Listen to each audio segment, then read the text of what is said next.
Today I'll be reviewing the Hulu exclusive Palm Springs, right here on Movies in a Nutshell.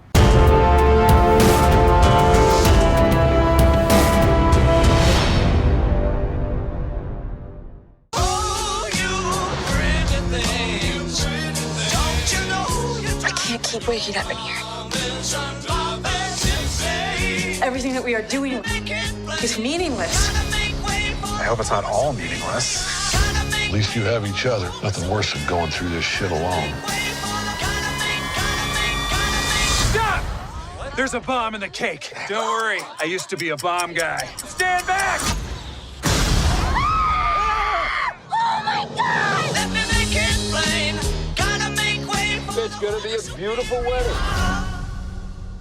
Hello and welcome to Movies in a Nutshell, where we talk about movies in a quick way so you can get on with your day. I am your amazing, spectacular host, Detective Artemis, and before we go on, you hit that thumbs up button, because I know it, you know it, Punxsutawney Phil knows it. You really want to like this, please? As I failed to mention before, this video is sponsored by Neft Vodka. Remember, no Neft left behind. I don't care what anyone says. Today our movie will be Palm Springs. In this video, we'll be talking about spoilers, so if you haven't seen Palm Springs yet, hit that watch it button on this video, go ahead and watch the movie, and then come back in and join in the discussion. Go. Or if you don't care about spoilers, sit back and let's talk. Produced by the Lonely Island Boys, who gave us songs like I'm on a Boat and Three Way, comes the story of love, meaning, and consequences. Great, now I got that song stuck in my head. It's okay to put us in a three-way. It's not. Our story here is about a guy named Nyles, played by Andy Samburg, who for years I've said who should play the Joker. You don't see it? Look harder. Nyles has been stuck in a time loop, living the same day over and over again. Kind of like most of us. Content in a meaningless, inconsequential life until Sarah, played by Cristin Milioti, who had more screen time in this movie than she did in How I Met Your Mother. And wouldn't you know it, she was actually likable,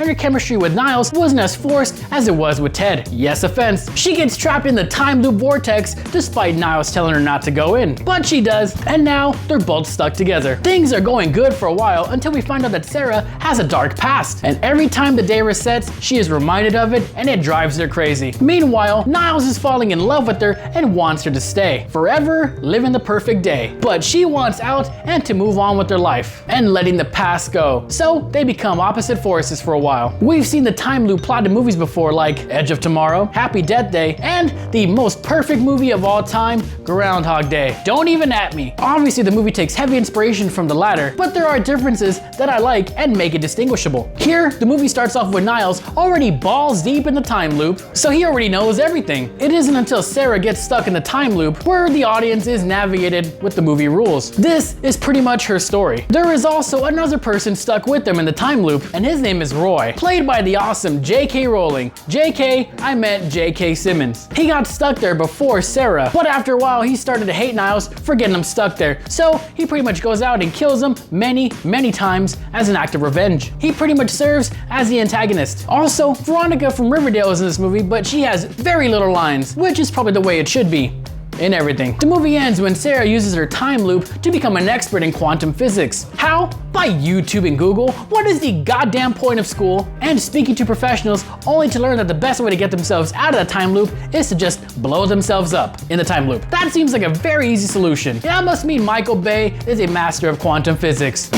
Nyles then apologizes to Sarah for being such a dick, and they blow themselves up into tomorrow. Meanwhile, Roy gets a message from Sarah to do the same thing to get himself out of there. Unsure that it works, he goes to the Nyles of his timeline to make sure that it did, and when Nyles doesn't recognize him, he's like, God damn, it works. I'm gonna blow myself up now. Now it's time to rate the movie, so let's bring out the ratings bar. We have awesome must watch, damn fine movie, good dumb fun, watch on your board, and avoid at all costs. To me, this was a funny, feel-good movie that dealt with deep themes like fear of change and self-discovery. The acting and chemistry between Nyles and Sarah was good, and it felt genuine. The pacing of the story was fluid, and the fact that it was only 90 minutes makes this movie a very easy watch. Now, even though Groundhog Day tackled these themes much better, this movie was still able to hold its own, and ain't nothing wrong with Silver. So I hereby declare Palm Springs a damn fine movie. So what would you guys do if you were stuck in an infinite time loop? Let me know in the comments down below, and don't forget to leave a like, share, and subscribe to this amazing channel. I am Detective Artemis, and wake up.